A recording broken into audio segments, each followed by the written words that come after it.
দামাদামি করে পরে আবার ঘুরে যায় আবার আইছে না। কোন দলের সাপোর্টার তুমি?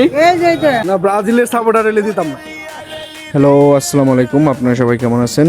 তো যথারীতি আমি হচ্ছে ডেলি একবার সিঙ্গার যাই রেস্টুরেন্টে টুকটাক বাজার করতে। তো আমি আজকেও বাজার করতে গেছি। বাজার করতে যে হঠাৎ লক্ষ্য করলাম যে যে পতাকা বেচতেছিলেন আর হচ্ছে একজন আন্টি ভদ্রমহিলা, তো ওনার সাথে একটু পতাকার দামাদামি করা হচ্ছে। পরে আমি যেহেতু দেখলাম যে ছেলেটা আর্জেন্টিনার সাপোর্টার, তাই আমি একটু আগায় গেলাম। আগায় যা বুঝতে পারলাম যে ছেলেটা একটু বড় পতাকা চাচ্ছে আর উনি একটু ছোট পতাকা দিতে যাচ্ছে। যেহেতু ফুটবল পাগল দেশ আমাদের এবং আমি নিজে একজন আর্জেন্টিনার সাপোর্টার, তো আমি মন থেকে চাইলাম যে ছেলেটার গাছে, বাড়িতে, উঠোনে একটা আর্জেন্টিনার পতাকা উড়ুক অন্তত পক্ষে। তাই আমার এই ছোট্ট চেষ্টা ওকে খুশি করার জন্য। ধন্যবাদ সবাইকে। সাপোর্টার জন আর্জেন্টিনার, আমি বড়টা দিয়ে দিলাম এর। ওকে জান গে, ঠিক আছে, ওকে জান। না ব্রাজিলের সাপোর্টার এলে দিতাম না।